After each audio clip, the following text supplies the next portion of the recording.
সম্মানিত হাজিরিন মুসল্লিয়ানে কেরাম, শুরুতে আমি আমাকে সহ আপনাদেরকে জীবনের প্রত্যেকটি পর্যায়ে প্রত্যেকটি ক্ষেত্রে আল্লাহ রাব্বুল আলামিনের তাকওয়া অবলম্বন করার উপদেশ দিচ্ছি। আল্লাহ তাআলা আমাদের সবাইকে ঘরে বাইরে প্রকাশ্যে সকল ক্ষেত্রে আল্লাহ তাআলার তাকওয়া অবলম্বন করার তৌফিক দান করুন। সম্মানিত মুসল্লিয়ানে কেরাম, আমরা আজকের এই সংক্ষিপ্ত খুতবায় মূল একটি বিষয় আছে, যে বিষয়টি নিয়ে কথা বলবো হয়তো, কিন্তু এর আগে একটি গুরুত্বপূর্ণ দৃষ্টি আকর্ষণীয় রয়েছে। সেই দৃষ্টি আকর্ষণীয়টা চেষ্টা করব আমি খুব সংক্ষেপে আলোচনা করার জন্য। বিষয়টি খুব বড়, তারপরেও দৃষ্টি আকর্ষণীয়টা খুবই দরকার। আমরা মুসলিম হিসেবে আমাদেরকে এই বিষয়গুলো জানা ফরজে আইন। দুর্ভাগ্যের বিষয় হচ্ছে মুসলমানরা কি কারণে মুসলিম হিসেবে আমাদের কি জানা দরকার ছিল, এই বিষয়গুলো মুসলমানদের জানাইনি, জানার প্রয়োজনও মনে করে নেই। দুনিয়ার যা কিছু দরকার আছে দুনিয়া অর্জন করার জন্য সবটাই জানার চেষ্টা করে যাচ্ছে। কোথাও কোনো ত্রুটি নেই, ঘাটতি নেই, অবহেলা নেই। কিন্তু ইসলামের ব্যাপারে সবচেয়ে বড় ত্রুটি, সবচেয়ে বড় ঘাটতি, সবচেয়ে বড় সমস্যা। ফলে ইসলাম এর বিষয়ে আমাদেরকে বিভিন্ন দিক থেকে বিভ্রান্ত করা হচ্ছে। আমরা নিজেরা বিভ্রান্তির মধ্যে আছি, আরও বিভ্রান্তি আমাদেরকে উপর চাপিয়ে দেওয়া হচ্ছে, অথবা বিভিন্ন দিক থেকে মানুষ আমাদেরকে বিভ্রান্ত করছে। ইসলাম সম্পর্কে আমাদের মূল ধারণার মধ্যে প্রথম যে গলতটি, যে নেগেটিভটি আমাদের কাছে সবার কাছে যে ছেয়ে আছে, সেটা হচ্ছে ইসলাম হচ্ছে সর্বশ্রেষ্ঠ ধর্ম। এটা আপনারা নিশ্চয় জানেন। এটা পত্রিকার ভাষা, এটা গলত। এই নেগেটিভটাই গলত। ইসলাম সর্বশ্রেষ্ঠ ধর্ম নয়, ইসলাম হচ্ছে একমাত্র ধর্ম, একমাত্র দিন, ধর্ম নয়। এই জায়গায় আমাদের সবচেয়ে গলত একটা ধারণা তৈরি হয়েছে। ফলে আমরা মনে করেছি যে মোটামুটি সবার সাথে আমরা একটু শ্রেষ্ঠ, কিন্তু অন্যদের সাথে মিলেমিশে থাকতে পারলে ভালো। ব্যাপারটা এই জায়গায় বিশাল একটা মিস্টেক হয়েছে, ফিউশন হয়েছে। এই যে মিশ্রণটা, এই মিশ্রণটা আমাদের বিশাল ক্ষতি করেছে। আল্লাহ সুবহানাহু ওয়া তাআলা এই দিনকে একমাত্র দিন হিসেবে ঘোষণা করেছেন। আল্লাহ তাআলার কাছে আর কোনো দিন না, সেগুলো নিয়ে আল্লাহর কাছে যাওয়ার কোনো সুযোগ নেই, কোনো সুযোগই নেই। সূরা আল বাকারা 3 নম্বর, সূরা আল মাইদা 3 নম্বর আয়াতের মধ্যে আল্লাহ তাআলা বলেছেন, আল ইয়াউমা আকমালতু লাকুম দীনাকুম ওয়া আতমামতু আলাইকুম নি'মাতি ওয়া রাদিতু লাকুমুল ইসলাম দীনা। কেবল ইসলামকেই তোমাদের জন্য দিন হিসেবে আমি সন্তুষ্ট চিত্তে মনোনীত করেছি এবং এটাকেই পরিপূর্ণ করে দিয়েছি। সুতরাং ইসলামের বাইরে অন্য কিছু তালাশ করার সুযোগই নেই, এটা পরিপূর্ণ। হয়তো আমার জানা না থাকতে পারে, অথবা আরেকজনের জানা না থাকতে পারে, কিন্তু এটা যে পরিপূর্ণতে কোনো সন্দেহ নেই। এই জায়গায় আমাদের বড় মিস্টেক হচ্ছে এটি, যে আমরা একটা বিয়ের অনুষ্ঠানই ধরেন, অনুষ্ঠানের শুরু থেকে আরম্ভ করে শেষ পর্যন্ত আপনি যদি একটি একটি করে বের করেন, তাহলে আপনি দেখবেন যে আপনি কয়টা কালচার থেকে, কয়টা দিন থেকে আপনি এগুলো কালেকশন করেছেন, কি জন্য করেছেন। খ্রিস্টানদের থেকে আপনি এনেছেন এঙ্গেজমেন্ট, হিন্দুদের থেকে এনেছেন গায়ে হলুদ। এভাবে আমি আলোচনা করলাম না, কারণ আমার এটা আলোচ্য বিষয় নয়। তাহলে আমার আলোচনার মূল বিষয় থেকে আমি সরে যাব, কারণ আমার আলোচ্য বিষয় থেকে আমি বাইরে যাওয়ার কোনো সুযোগ নেই। এইভাবে প্রত্যেকটি ক্ষেত্রেই এমন একটি মিশ্রণ আমাদের মধ্যে এসে গিয়েছে যে ইসলাম আমাদের কাছে অনেকটা অপরিচিত হয়ে আছে। আল্লাহ সুবহানাহু ওয়া তাআলা সূরা আলে ইমরান 19 নম্বর আয়াতের মধ্যে এই বিষয়টি স্পষ্ট করেছেন, ইন্নাদ দীনা ইনদাল্লাহিল ইসলাম। আল্লাহ তাআলার কাছে একমাত্র দিন হচ্ছে ইসলাম। সুতরাং আপনি যদি শয়তানকেও খুশি করতে যান, শয়তানের দোষদেরকে খুশি করতে যান, আবার আল্লাহকে খুশি করতে চান, আল্লাহকে খুশি করতে পারবেন না। নিশ্চিত আপনি আল্লাহকে খুশি করতে পারবেন না, শয়তানকে খুশি করতে পারবেন। শয়তানের বন্ধু বান্ধব যারা আছে, আত্মীয় স্বজন যারা আছে, তাদেরকে আপনি খুশি করতে পারবেন, কিন্তু আল্লাহ রাব্বুল আলামিনকে কোনোভাবে আপনি খুশি করতে পারবেন না, কারণ আল্লাহ রাব্বুল আলামিনকে খুশি করতে হলে আপনাকে ওই সব জায়গা থেকে ফিরে আসতে হবে। এই কারণেই সূরা আলে ইমরানের 85 নম্বর আয়াতের মধ্যে আল্লাহ তাআলা বলেছেন, ওয়া মান ইয়াবতাগি গায়রাল ইসলামি দীনান ফালান ইউকবালা মিনহু ওয়া হুয়া ফিল আখিরাতি মিনাল খাসিরিন। যে ব্যক্তি ইসলাম ছাড়া অন্য কোনো দিন, অন্য কোনো জীবন ব্যবস্থা এটাকে ভালো মনে করবে, এটাকে অনুসন্ধান করবে, গ্রহণ করার জন্য চেষ্টা করবে, ফালান ইউকবালা মিনহু, তার কাছ থেকে এটি গ্রহণযোগ্য হবে না, গ্রহণ করা হবে না। ওয়া হুয়া ফিল আখিরাতি মিনাল খাসিরিন, সে আখিরাতে ক্ষতিগ্রস্তের অন্তর্ভুক্ত হবে। আখিরাতে ক্ষতিগ্রস্ত হচ্ছে যারা জাহান্নামে যাবে, তারা ক্ষতিগ্রস্ত। দুনিয়ার কথা আল্লাহ তাআলা বলেন নেই, দেখছেন? মানে দুনিয়াতে আল্লাহ রাব্বুল আলামিন সবাইকে একই পাল্লায় দিবেন না, ক্ষতিগ্রস্ত করবেন না। এই জন্য দুনিয়ার কথা এখানে কিছু বলেন নেই। সে দুনিয়াতে ক্ষতিগ্রস্ত হবে, এই কথা বলেন নেই। দুনিয়াতে কিছু পদ মর্যাদা পাবেন, কিছু টাকা পয়সা লুট করতে পারবেন, দুনিয়াতে কিছু পাবেন, এই জন্য দুনিয়ার কথা কিচ্ছু বলেন নেই। আল্লাহর কালাম অত্যন্ত খুবই সূক্ষ্ম অ্যাপ্রোচ, এর উপস্থাপনা পদ্ধতি এত সূক্ষ্ম যে গবেষণা করার অনেক বিষয়ের মধ্যে রয়েছে। ফলে আল্লাহ তাআলা দুনিয়ার কথা কিচ্ছু বলেন না এখানে। ইমাম ইবনে জারীর তাবরী রাহিমাহুল্লাহ তাআলা তাফসীরে তাবরীর মধ্যে উল্লেখ করেন, তিনি বলেন যে এই আয়াত থেকে বোঝা যায় যে আল্লাহ সুবহানাহু ওয়া তাআলা, বান্দা যদি ইসলাম ছাড়া অন্য কোনো দিন থেকে কোনো কিছু গ্রহণ করে, তাহলে বান্দার আল্লাহ তাআলা ইসলাম এবং দিন কোনটা গ্রহণ করবে না, কিচ্ছু না। এটা একেবারেই ধ্বংস করে দিলেন, নিজেরই ক্ষতি করে দিলেন। ফলে অধিকাংশ মুসলিম এরা হয়তো পাসপোর্ট, হয়তো আইডি কার্ড, অথবা মুসলিম নিজের পরিচয় দিয়ে আছে। আসলে ইসলামের সাথে সম্পর্ক কি সেটা তিনিই সবচেয়ে ভালো জানেন, কারণ তিনি ইসলাম তো আসলে ইসলাম আল্লাহ তাআলার যে দিন সেখান থেকে নিচ্ছেন না, তিনি এর সাথে যুক্ত করে দিচ্ছেন তার মন করা অনেকগুলো বিষয়। এরপরে এটা হলো 1 নম্বর পয়েন্ট। তাহলে আমাদেরকে ইসলামকে একমাত্র দিন যদি নিতে হয়, তাহলে আমাদেরকে একটা বিষয় জানতে হবে, সেটা হলো এই জায়গায় আপনি ইসলাম ছাড়া অন্য কিছুর সাথে আপনার বন্ধুত্ব, অন্য কোনো বিধান এখানে যুক্ত করে দিয়ে ইসলামের মধ্যে এনে পালন করতে গেলে কোনো লাভ হবে না, ক্ষতিগ্রস্ত হবে।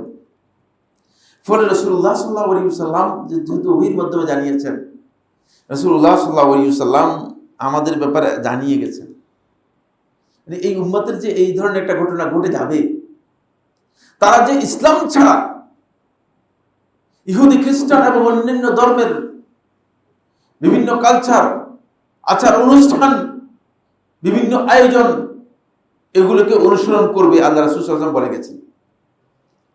কি বলেছেন? সহিহ বুখারী এবং মুসলিমের হাদিসের মধ্যে রাসূলুল্লাহ সাল্লাল্লাহু আলাইহি ওয়াসাল্লাম ইরশাদ করেন,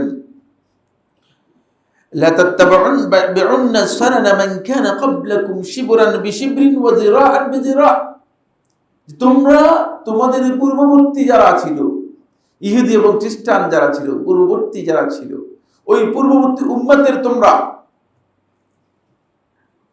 তাদের যে সুন্নাত রীতিগুলো আছে, তাদের যে কালচারগুলো আছে, এগুলোকে তোমরা অনুসরণ করবে। শিবরান বিশিবরিন, বিগতে বিগতে, হাতে হাতে মিলিয়ে। কোন জিনিস যদি এক সাইজ করতে হয়, তাহলে এটাকে ওই একটা জিনিস সাইজ দিয়ে তারপরে কি করতে হবে, মিলাতে হবে। এই জন্য আল্লাহ রাসূল সাল্লাল্লাহু আলাইহি ওয়াসাল্লাম বলেছেন, এমনি নয়, তারা যদি 1 বিঘত লাভ দেয় তোমরাও 1 বিঘত লাভ দিবে, তারা যদি 1 হাত লাভ দেয় তোমরা 1 হাত লাভ দিবে, এইভাবে তোমরা তাদের অনুসরণ করবে। এই জায়গায় তোমাদের এই অবস্থা হবে। শুধু কি তাই, হাত্তা লাউ সালাকু জুহরা রাব্বিন লাসালাকতুমু, যদি তারা গুইসাপের গর্তের মধ্যে গিয়ে ঢুকে, তোমরাও গুইসাপের গর্তের মধ্যে গিয়ে ঢুকো। মানে এমন ভাবে পদে পদে, চিহ্নে চিহ্নে, জায়গায় জায়গায় আমরা সকল মুসলিম যারা হবে তাদের কথা রাসূলুল্লাহ জানিয়ে গেছেন, তারা সেইভাবেই কি করবে, তাদের অনুসরণ করবে।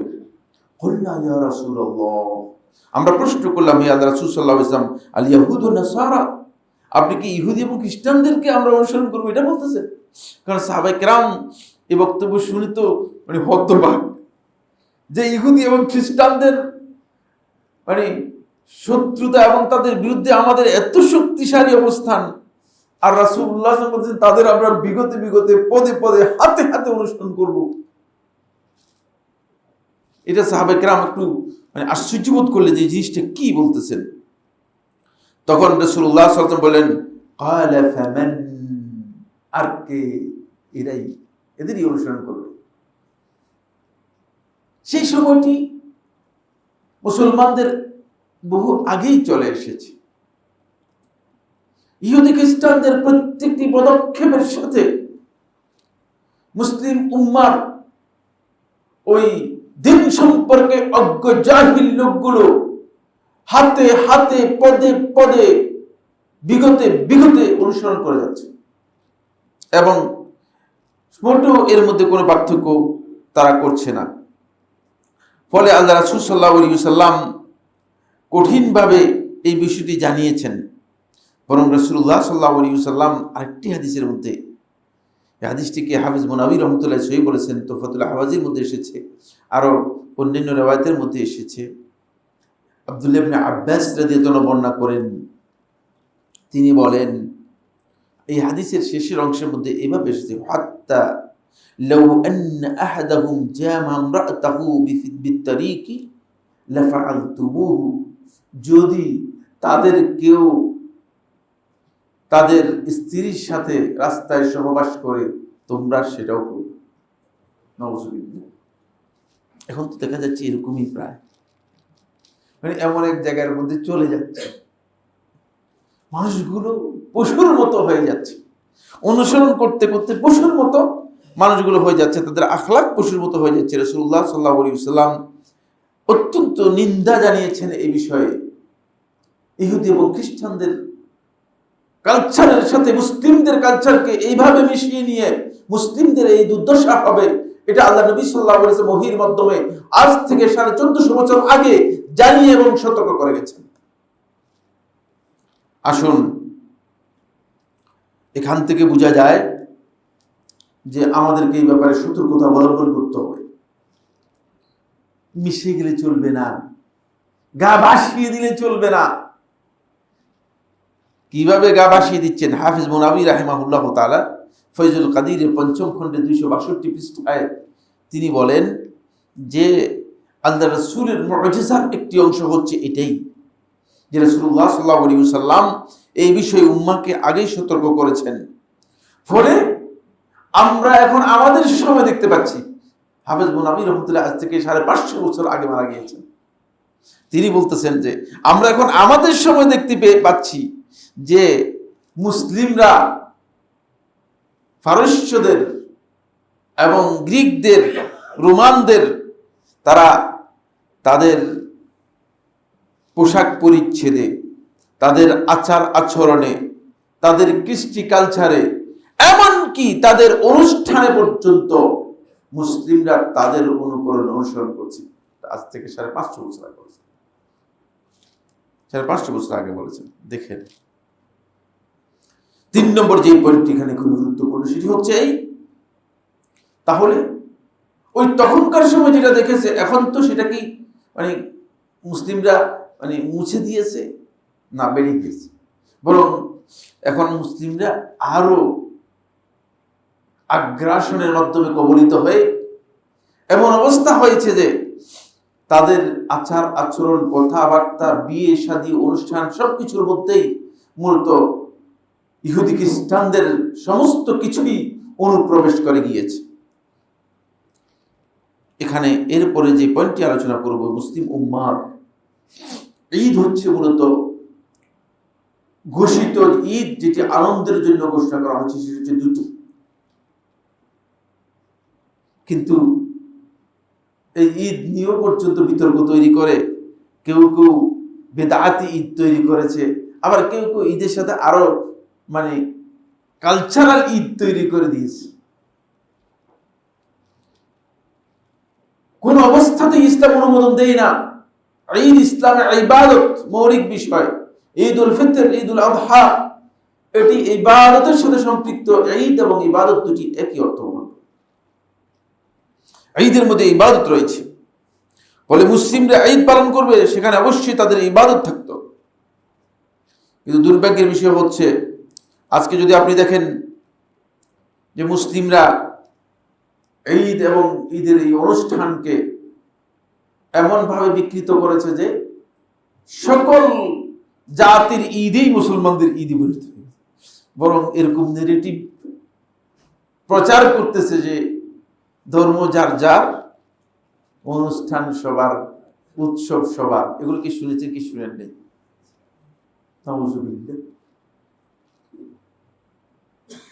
শয়তানের স্লোগান, মুসলমানদের মধ্যে শয়তানের স্লোগান হচ্ছে এটি, ধর্ম যার যার, উৎসব সবার। মুসলমানদের মধ্যে শয়তানের একটি স্লোগান হচ্ছে এটি। মানে আপনার ধর্মের মধ্যে কোন জায়গায় ঘাটতির কারণে আপনি ইহুদি খ্রিস্টান অথবা হিন্দু বৌদ্ধ অন্য ধর্মের অনুসারীদের উৎসব আপনার জন্য মানে উৎসবে পরিণত হবে? কোন কারণে? প্রশ্নই আসে। আবার কয়েকদিন আগে এক বেদাতি মৌলবী, অত্যন্ত কট্টরপন্থী বেদাতি, পথভ্রষ্ট বিভ্রান্ত একজন ব্যক্তি, সে আরো এটাকে এই নেগেটিভ চেঞ্জ করে নতুন নেগেটিভ করেছে। সে বলেছে যে মানে মাসলাক যার তার, যার যার, ধর্ম সবার, ইসলাম সবার। এটা আরেকটি ডাহানিক কথা। ইসলাম একটি পরিপূর্ণ দিনের নাম। যদি ইসলামের মধ্যে আপনি মন গড়া পথ বের করে বলেন যে না মন গড়া পথ ইসলাম, এটা তো ইসলাম হলো না। বেদাতি তার বেদাতকে প্রমোট করার জন্য, বেদাতি চিন্তা চেতনাকে প্রমোট করার জন্য এই ধরনের বক্তব্য দিয়ে দিয়েছে। আর অনেকে আছে যেগুলো খাচ্ছে, এগুলো বেশি বিক্রি হয়, এগুলোর মার্কেটিং বিপণন অনেক বেশি। হক যদি বলা হয় তাকে, এর মার্কেটিংটা খুব কম। এই মার্কেটিং এ মানুষ তেমন বেশি ভালো লাগে না মানুষের কাছে। কারণ আমরা ছোটবেলায় যখন পড়তাম, আমি মনে হয় আমরা খেয়াল করতেছি, পঞ্চম শ্রেণীতে যখন পড়ি তখন আমাদেরকে পড়াইছিল যে আল হাক্কু মুররুন, হক হচ্ছে তিতা। আরবিতে পড়াইছিল পঞ্চম শ্রেণীতে, এখনো মুখস্থ আছে, বুঝতে পেরেছেন? হকটা একটু তিতা লাগে। মানে আপনাকে যদি দাওয়াত দিয়ে যদি আপনার মেহমানদারি করলা দিয়ে করে, তাহলে আপনি বলবেন যে এই লোকটা আমার দাওয়াত দিল কেন? আপনি যদিও করলা আপনার জন্য খুবই উপকারী, আপনি খুশি তো হবেন না, আরেকবার দাওয়াত দিয়ে সেখানে জীবনে কোনদিন যাবেন না।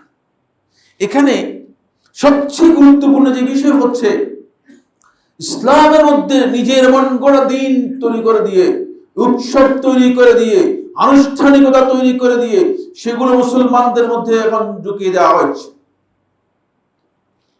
আগে এর নাম দিয়েছে মঙ্গল শোভাযাত্রা, এখন একটু নাম চেঞ্জ করেছে। শয়তান কি হয়েছে, একটু শয়তান একটু রিফাইন করতেছে, এটার নাম দিয়েছে বর্ষবরণ আনন্দ শোভাযাত্রা।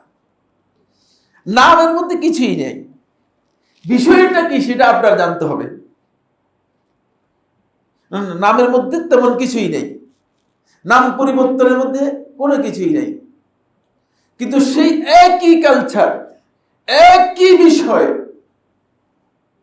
আপনি যেটি পালন করতেছেন, এর আদৌ ইসলামে কোনো ভিত্তি আছে কিনা, আদৌ ইসলাম কোন অনুমোদন দিয়েছে কিনা, যেই নাম দিয়ে আপনি করেন না কেন, ইসলামে এর সামান্যতম কোনো জায়গা নেই।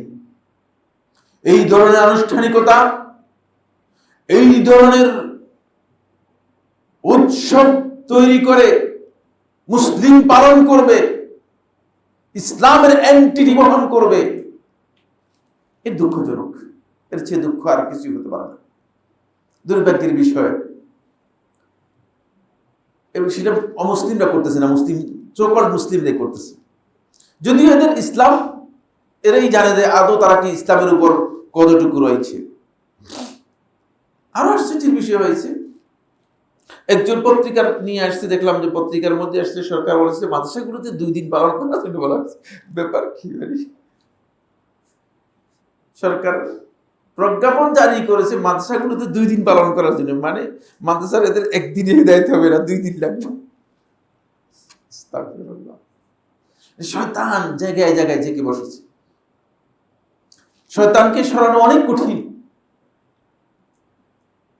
ইসলাম যদি আমরা বুঝতে না পারি তাহলে আমরা আসলে ইসলাম পালন করতে পারবো না। ইসলামের মধ্যে ভিন্ন কালচারগুলোকে, ভিন্ন অনুষ্ঠানগুলোকে যতক্ষণ পর্যন্ত আপনি পরিহার করতে না পারবেন ততক্ষণ পর্যন্ত আপনি আসলে কাফেরদের সাথে আপনার পরিচয়ের মধ্যে কোনো পার্থক্য থাকবে না। এজন্য 4 নম্বর পয়েন্ট আপনাদেরকে জানতে হবে। সময়ের ঘড়ি দেখি যে একেবারে কালো হয়ে গিয়েছে, ঘড়ি ঠিক করতে হবে। এখানে 4 নম্বর পয়েন্ট অবশ্যই আপনাকে জানতে হবে। 4 নম্বর পয়েন্ট হচ্ছে, সম্মানিত হাজিরিন মুসল্লিয়ানে কেরাম, রাসূলুল্লাহ সাল্লাল্লাহু আলাইহি ওয়াসাল্লাম এই কারণেই একটি মূল নীতি দিয়ে গেছেন, যাতে করে কিয়ামত পর্যন্ত এই উম্মতে মুহাম্মাদি তার স্বকীয়তা বজায় রাখতে পারে, তার এন্টিটিকে কোনোভাবে বিকৃত এবং পরিবর্তিত যেন না হয় সেই দিকটিকে সতর্ক থাকতে পারে।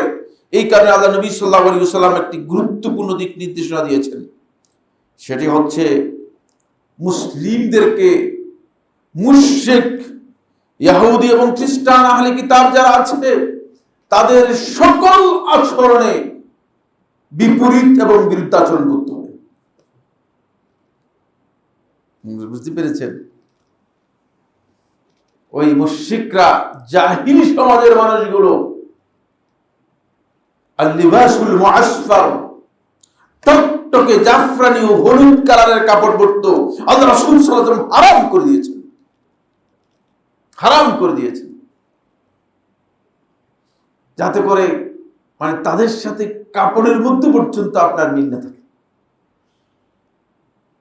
রাসূল সাল্লাল্লাহু আলাইহি ওয়াসাল্লাম পছন্দ করতেন সাদা কাপড়কে। প্রত্যেকটি জায়গায় আমাদেরকে আপনাকে দিক নির্দেশনা দিয়ে আছে। দুর্ভাগ্যের বিষয় হচ্ছে সেই দিক নির্দেশনাগুলো আমরা গ্রহণ করিনি। ইহুদি এবং খ্রিস্টানদের থেকে মুখালাফাত যদি আমরা বিরুদ্ধাচরণ করতে না পারি, তাদের বিপরীত করতে না পারি, তাহলে বুঝতে হবে যে হয়তো তাদের সাথে আপনার বন্ধুত্ব আছে অথবা আপনি তাদের সাথে মিশে আছেন। আসুন কয়েকটা হাদিস একটু পড়ে শুনাই, তাহলে আপনার বুঝতে সুবিধা হবে। মূল আলোচ্য বিষয়ে যাওয়ার আগেই মানে এই বিষয়টি আমি আপনাদের সাথে আলোচনা করি। মূল আলোচ্য বিষয়ে খুব সংক্ষেপে কিছু কথা বলব। আবু হুরায়রা রাদিয়াল্লাহু তাআলা বর্ণনা করেন, তিনি বলেন রাসূলুল্লাহ সাল্লাল্লাহু আলাইহি ওয়াসাল্লাম ইরশাদ করেছেন, গায়্যিরুশ শাইব ওয়া লা তাশাব্বাহু বিল ইয়াহুদি ওয়ান নাসারা। তোমরা তোমাদের দাড়ি এবং চুল এগুলো যখন সাদা হয়ে যাবে এগুলোকে পরিবর্তন করে নাও, সাদা থাকবে না। ইহুদি এবং খ্রিস্টানদের তখনকার সময় আলামত ছিল একবারে সাদা করে রাখত। এটা হাদিস। রাসূলুল্লাহ সাল্লাল্লাহু আলাইহি ওয়াসাল্লাম বলতেছেন, গায়্যিরুশ শাইব, তোমরা তোমাদের এই সাদা চুলগুলোকে পরিবর্তন করো। ওয়ালা তাশাব্বাহু বিল ইয়াহুদি ওয়ান নাসারা, ইহুদি এবং খ্রিস্টানদের সাদৃশ্য গ্রহণ করবে না। মুসনাদ আহমদের হাদিস 8611, আবু ইয়ালা মুসনাদের মধ্যে বর্ণনা করেছেন 5981 নম্বর হাদিস, ইমাম তিরমিজি রাহমাতুল্লাহ সুনানের মধ্যে বর্ণনা করেছেন। এই হাদিস থেকে বোঝা যায় শুধুমাত্র এটা কিন্তু জায়েজ, সাদা হলেও জায়েজ, না জায়েজ না। নির্দেশ, যদিও নির্দেশটা জুমহুর আহলে হাদিস ফকিহগণ বলেছেন যে এটা রাসূলুল্লাহ সাল্লাল্লাহু আলাইহি ওয়াসাল্লাম মুস্তাহাব বা উত্তম হিসেবে কি করেছেন, এইদিকে দিক নির্দেশন দিয়েছেন, কিন্তু মানে ওয়াজিব নয়, জায়েজ আছে। তারপরেও তাদের ইহুদি এবং খ্রিস্টানদের মুখালাফত করার জন্য যদি হয়ে থাকে তাহলে এই কাজটি অত্যন্ত গুরুত্বপূর্ণ। এর সাথে ইহুদি এবং খ্রিস্টানদের সাথে আপনার কি হয়ে যাবে, পার্থক্য, তফাৎ হবে।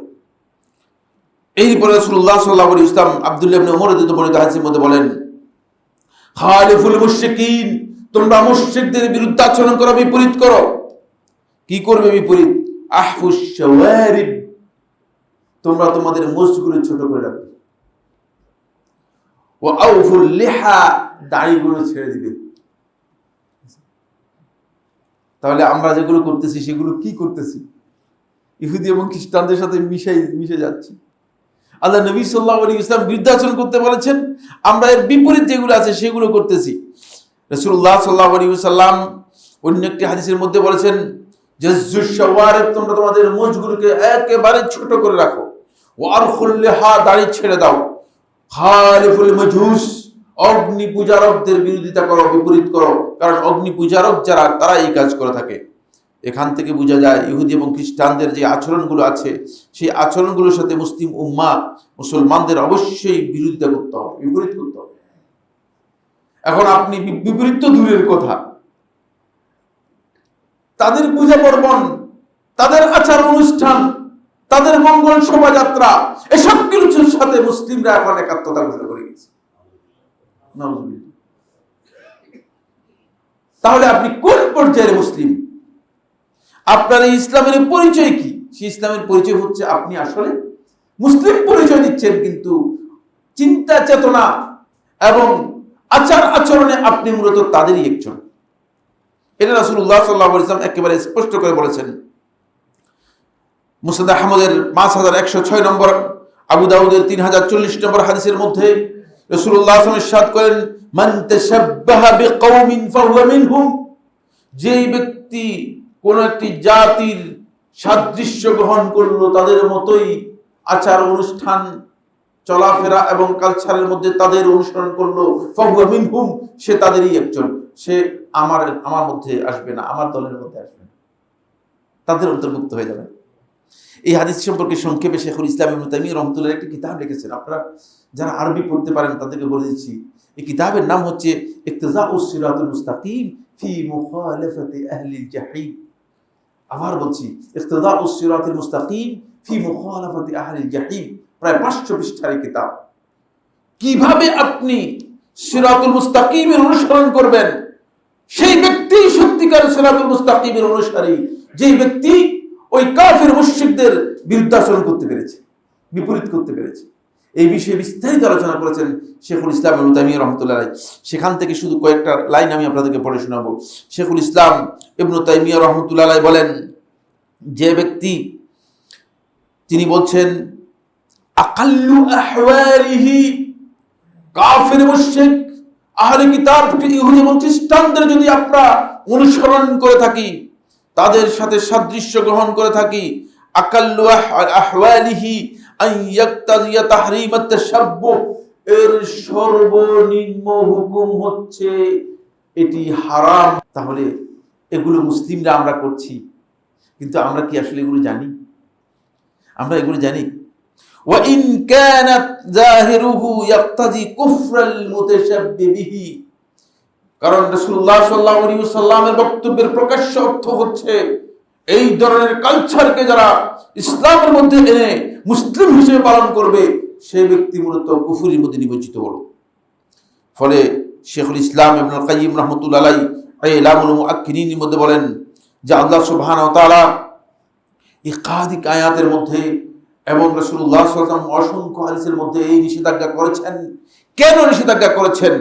এর পেছনে অন্তর্নিহিত তাৎপর্য হচ্ছে এই, আন্নাল মুশাফাআতা ফিল হাদি যাহির, বাহ্যিক যে সাদৃশ্য রয়েছে এর সাথে যখন মিল হবে, জারিআতুন ইলাল মুওয়াফাকাতি ফিল কসদি ওয়াল আমাল, এটা আপনাকে ইচ্ছা এবং আমলের মধ্যে মিল তৈরি করার দিকে ধাবিত করবে। যখন আপনি সাজসজ্জা নিবেন তাদের, তখন আপনার কাজও সেদিকে চলে যাবে। এই জন্য আল্লাহ নবী সাল্লাল্লাহু আলাইহি ওয়াসাল্লাম এই বিষয়ে কঠিনভাবে নিষেধ করেছেন।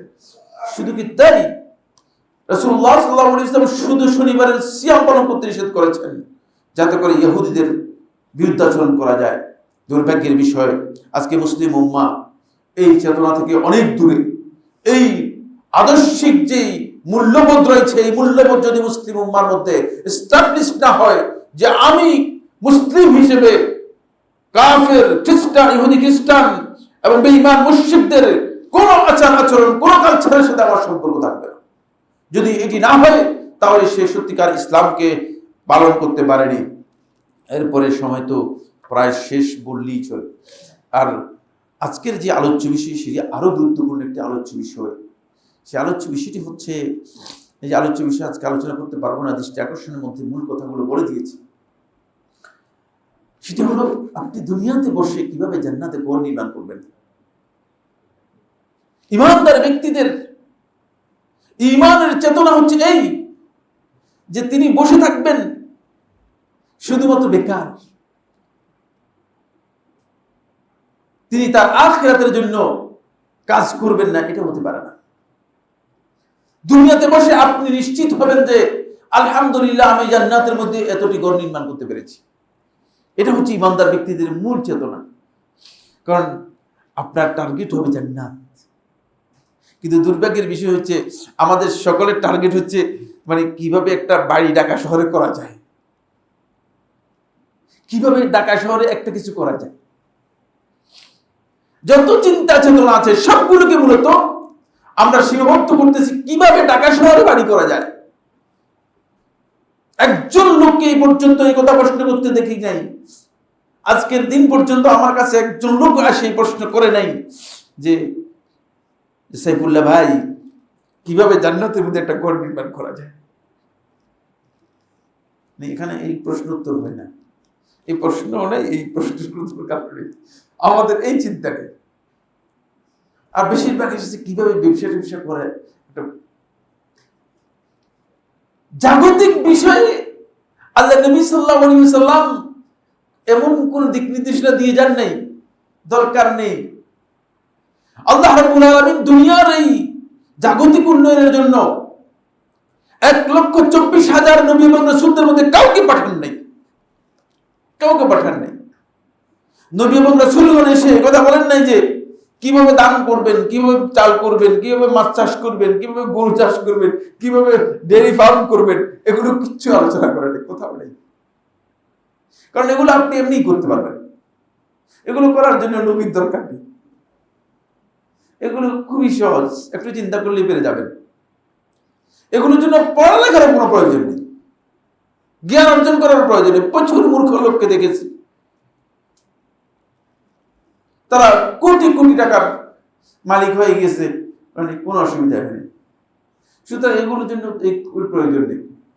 দুর্ভাগ্যের বিষয় হচ্ছে জান্নাত ইমানদার ব্যক্তির টার্গেট না হওয়ার কারণে জান্নাতের জন্য আমাদের কোনো পদক্ষেপ নেই।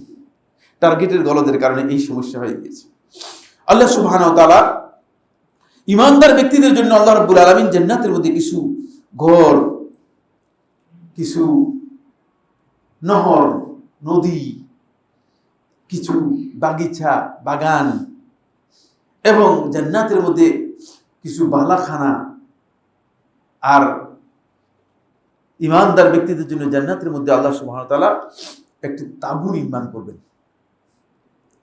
সেই তাঁবুটি সম্পর্কে আমি আপনাদেরকে বলবো, আর বাকি বিষয় সম্পর্কে আজকের আলোচনার মধ্যে আমাদের সময় থাকবে না।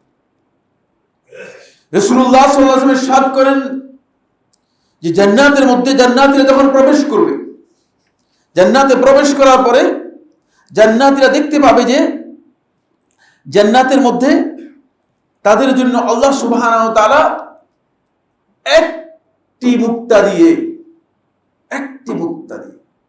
মুক্তা তো আপনারা নিশ্চয় ছিলেন না, একজনে ছিলেন, দেখছেন না? খুবই স্বচ্ছ মুক্তা যেগুলো আছে, ভিতর বাহির মনে হয় যেন এক। এগুলো সম্পর্কে রাসূলুল্লাহ সাল্লাল্লাহু আলাইহি ওয়াসাল্লাম হাদিসের মধ্যে স্পষ্ট বলেছেন, একটি মুক্তা দিয়ে এর দৈর্ঘ্য হবে 60 মাইল।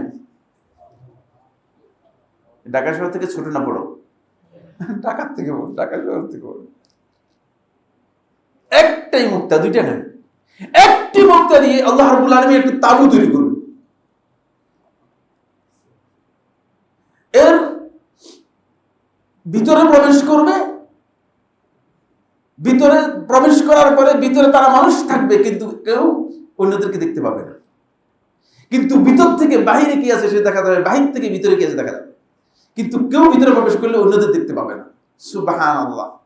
আল্লাহ রাব্বুল আলামিন জান্নাতের মধ্যে জান্নাতীদের জন্য একটি তাঁবু দিয়ে, এই তাঁবু মানে একটা খিমা তৈরি করবেন, একটা মুক্তা দিয়ে খিমা তৈরি। কাদের জন্য? আল্লাহ রাসূলকে প্রশ্ন করা হলো, আল্লাহ রাসূল সাল্লাল্লাহু আলাইহি ওয়াসাল্লাম এটা কাদের জন্য হবে, কাদের জন্য হবে এটি? তখন রাসূলুল্লাহ সাল্লাল্লাহু আলাইহি ওয়াসাল্লাম এই ক্রাইটেরিয়া বর্ণনা করেছেন। এক নম্বর হচ্ছে যে তার কথাটাকে নরম করতে পেরেছে। এক নম্বর, কথা নরম করতে পেরেছে, সুন্দর করতে পেরেছে, মুখের ভাষাটা, মুখটাকে কন্ট্রোল করে, মুখটাকে নিয়ন্ত্রণ করেন। 2 নম্বর, যে ব্যক্তি আদাম সিয়াম, সিয়ামকে নিয়মিত করতে পেরেছে। শুধু রমাদানের সাইম হলে চলবে না। আমরা তো আছি যে রমাদান গেল তো সিয়ামও গেল। শুধু রমাদানের নয়, যে ব্যক্তি সিয়ামটাকে নিয়মিত করতে পেরেছে। 3 নম্বর হচ্ছে যে ব্যক্তি নিয়মিত কিয়াম করতে পেরেছে, অন্ততপক্ষে 2 রাকাত হলেও শেষ রাত্রের মধ্যে নিয়মিত কিয়াম করতে পেরেছে যে ব্যক্তি। 4 নম্বর হচ্ছে যে ব্যক্তি মানুষদেরকে খাবার খাওয়াতে পেরেছে। এই 4টি বৈশিষ্ট্য যারা পাবে তারা জান্নাতে প্রবেশ করবে। জান্নাতে গিয়ে দেখবে যে তাদের জন্য আল্লাহ সুবহানাহু ওয়া তাআলা ওই একটি মুক্তা দিয়ে আল্লাহ রাব্বুল আলামিন তাবু তৈরি করে রেখেছেন। তো এই কাজটা কি কঠিন না সহজ? অনেক বেশি কঠিন নয়, সহজ। একজন ব্যক্তিকে একবেলা খাবার, আপনি যেটা খাচ্ছেন সেখান থেকে মানে একবেলা যদি একজনকে এখান থেকে মসজিদ থেকে নিয়ে যান, নিয়ে বলেন যে ভাই আসেন আমার সাথে খান, এতে অনেক টাকা খরচ হবে না আর অনেক বেশি কষ্ট হবে না, কারণ খাবার তো রান্না করতেই হয়েছে। কিন্তু আমাদের চেতনার মধ্যে এগুলো ঢুকে নেই। সলফে সালিহিনগণ নিজেরা কোনো সময় মেহমান ছাড়া অন্য একজন ব্যক্তি না নিয়ে এসে খেতেন না। এটা ইসলামের অত্যন্ত গুরুত্বপূর্ণ মর্যাদাপূর্ণ একটি বিষয়, মর্যাদাপূর্ণ একটি আচরণ।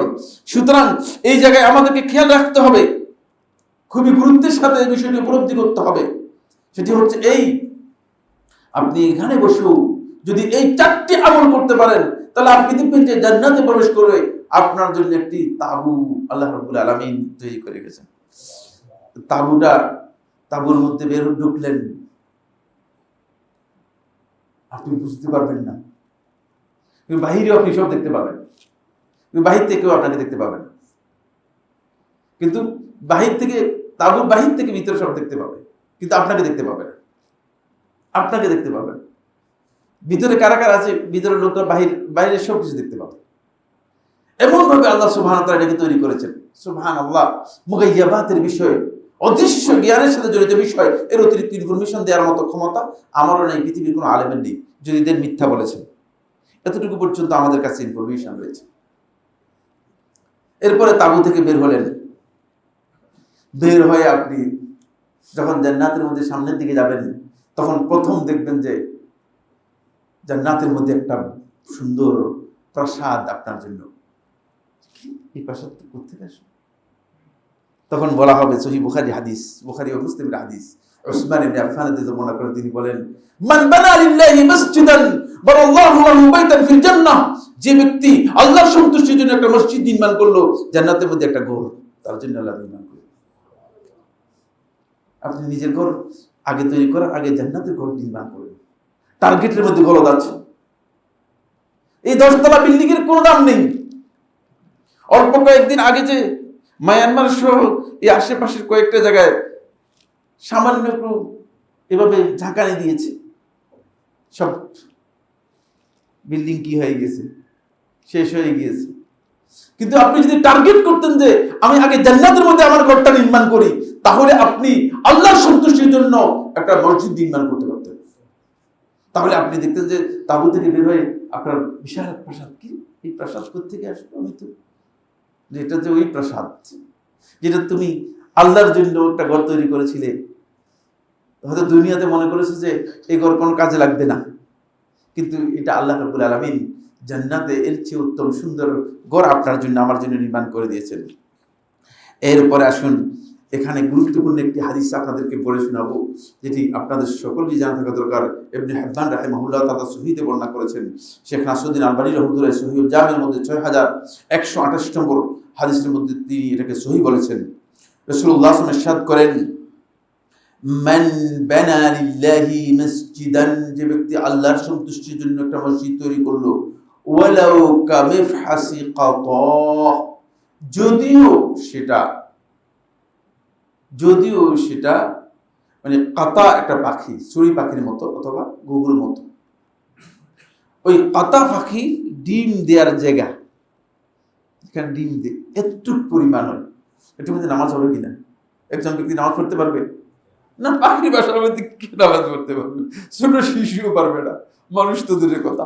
ওয়ালাউ কামিফহাসি কাতা, যদিও সেটা এতটুক ছোট হয়, বানাল্লাহু লাহু বাইতান ফিল জান্নাহ, আল্লাহ তাআলা তার জন্য জান্নাতের মধ্যে একটি ঘর নির্মাণ করে দেবেন। শেখ নাসরুদ্দিন আলবানী রহমাতুল্লাহ হাদিসটিকে সহিহ বলেছেন। এই হাদিসের ব্যাখ্যার মধ্যে জমহুর আহলে হাদিস বলেন, এখান থেকে বোঝা যায় আল্লাহর ঘর নির্মাণের ক্ষেত্রে যদি আল্লাহর বান্দা সামান্য সহযোগিতা করে, সেখানেও আল্লাহ রাব্বুল আলামিন তাকে জান্নাত, তার জন্য একটা প্রাসাদ নির্মাণ করে। বুঝতে পেরেছেন? নাহলে এরকম একটা পাখির বাসা যদি তৈরি করেন, এতে কি নামাজ হবে নাকি? নামাজ পড়তে পারবেন না। যদি আপনি সেখানে সামান্য অংশগ্রহণ করেন, তাহলেও আল্লাহ রাব্বুল আলামিন জান্নাতের মধ্যে আপনার জন্য একটা ঘর নির্মাণ করে দেবেন। তাহলে কত সহজ করে দেওয়া হয়েছে। একটা ঘর যদি জান্নাতের জন্য নির্মাণ করতে পারেন, টার্গেট করুন। আল্লাহ রাব্বুল আলামিন আমাদের সবাইকে তৌফিক দান করুন। আকুলু কওলি হাযা ওয়া লাকুম। আর অনেকগুলো পয়েন্ট, গুরুত্বপূর্ণ পয়েন্ট, যেগুলো আলোচনার মধ্যে আমরা আনতে পারিনি সময়ের কারণে। আল্লাহ সুবহানাহু ওয়া তাআলা আমাদের সবাইকে আমরা দুনিয়াতে আখিরাতের ওই জান্নাতের ঘর যাতে নির্মাণ করতে পারি, আল্লাহ তাআলা আমাদেরকে সেই তৌফিক দান করুন। আকুলু কওলি হাযা ওয়া লাকুম ওয়া আস্তাগফিরুল্লাহ লি ওয়া লাকুম ফাস্তাগফিরুহু ইন্নাহু হুয়াল গফুরুর রহিম। আলহামদুলিল্লাহ, আলহামদুলিল্লাহ আলা ইহসানিহি والشكر له على توفيقه وامتنانه، وأشهد أن لا إله إلا الله وحده لا شريك له تعظيما لشانه، وأشهد أن محمدا عبد الله ورسوله الداعي إلى رضوانه وعلى آله وأصحابه وإخوانه. عباد الله رحمكم الله، إن الله أمركم بأمر كريم، ألا وهو الصلاة والسلام على النبي الكريم. فقال في محكم التنزيل: إن الله وملائكته يصلون على النبي يا أيها الذين آمنوا صلوا عليه وسلموا تسليما. اللهم صل على محمد وعلى آل محمد كما صليت على إبراهيم وعلى آل إبراهيم إنك حميد مجيد. وبارك اللهم على محمد وعلى آل محمد كما باركت على إبراهيم وعلى آل إبراهيم إنك حميد مجيد. اللهم أعز الإسلام والمسلمين، اللهم انصر عبادك الموحدين في كل مكان. রব্বুল আলামিন, মুসলিমরা পৃথিবীর বিভিন্ন ভূখণ্ডে খুবই বিপর্যস্ত অবস্থায় আছে। রব্বুল আলামিন, আপনি মেহেরবানি করে তাদেরকে সাহায্য করুন। আপনি মেহেরবানি করে তাদের উপর আপনার রহমত নাযিল করুন। রব্বুল আলামিন, ফিলিস্তিনি মুসলমানরা সবচেয়ে বেশি নির্যাতিত হচ্ছে। রব্বুল আলামিন, তাদের উপর আপনি রহমত নাযিল করুন। রব্বুল আলামিন, তাদেরকে আপনি আপনার রহমতের চাদর দিয়ে আপনি ঢেকে দিন। রব্বুল আলামিন, রব্বুল আলামিন, ইসলাম মুসলমানদের দুশমন যারা আছে তাদেরকে আপনি ধ্বংস করে দিন। রব্বুল আলামিন, কাফির বেঈমান যারা মুসলমানদের ক্ষতি করার জন্য ষড়যন্ত্র করছে, আপনি তাদের ষড়যন্ত্রটা তাদের বিরুদ্ধেই ষড়যন্ত্র হিসেবে গ্রহণ করুন। রব্বুল আলামিন, রব্বুল আলামিন, আল্লাহুম্মা আনজিল আলাইহিম বাসাকাল্লাযী লা ইউরাদ, তাদের উপর আপনি আপনার ওই শক্তি এবং ওই সামর্থ্য আপনি প্রয়োগ করুন যা তারা কোনোভাবেই প্রতিহত করতে পারবে না। রব্বুল আলামিন, রব্বুল আলামিন, তাদেরকে আপনি সমূলে আকাশ এবং জমিন থেকে আযাব দিয়ে তাদেরকে ধ্বংস করে দিন। রব্বুল আলামিন, রব্বুল আলামিন, আমরা যারা মুসলমান অক্ষম আছি, আপনি মেহেরবানি করে আমাদের দোয়া কবুল করুন। আমাদের মধ্যে যারা অসুস্থ আছেন তাদেরকে সুস্থ করে দিন। বিপদগ্রস্ত, ঋণগ্রস্ত, সমস্যাগ্রস্ত, সংকটাপন্ন যারা আছে তাদের বিপদ, ঋণ, সংকট এগুলো দূর করে দিন। রব্বুল আলামিন, রব্বুল আলামিন, আমাদেরকে দ্বীনের হিদায়াত দান করুন, দ্বীনের উপর অবিচলতা দান করুন, দ্বীনের জ্ঞান দান করুন। রব্বুল আলামিন, আমাদের মধ্যে যে সমস্ত ভাইয়েরা দ্বীন সম্পর্কে জানে না, না জেনে আন্দাজের উপর দ্বীন সম্পর্কে বক্তব্য দিচ্ছে, মানুষদেরকে মিসগাইড করছে, হিদায়াত কষ্ট করছে, আপনি মেহেরবানি করে তাদেরকে হিদায়াতের আলো দান করুন। ইবাদাল্লাহ রাহিমাকুমুল্লাহ, ইন্নাল্লাহা ইয়া'মুরু বিল আদলি ওয়াল ইহসান ওয়া ইতা'i যিল কুরবা ওয়া ইয়ানহা আনিল ফাহশাই ওয়াল মুনকারি ওয়াল বাগyi ইয়া'iযুকুম লা'আল্লাকুম তাযাক্কারুন। ফাযকুরুল্লাহা আল-'আযীমা জাল্লা ইয়াযকুরুকুম ওয়াশকুরুহু আলা আলাইহি ওয়া নি'আমিহি ইয়াজিদকুম ওয়া লাযিকরুল্লাহি আকবার। ওয়াল্লাহু ইয়া'লামু মা তাসনাউন।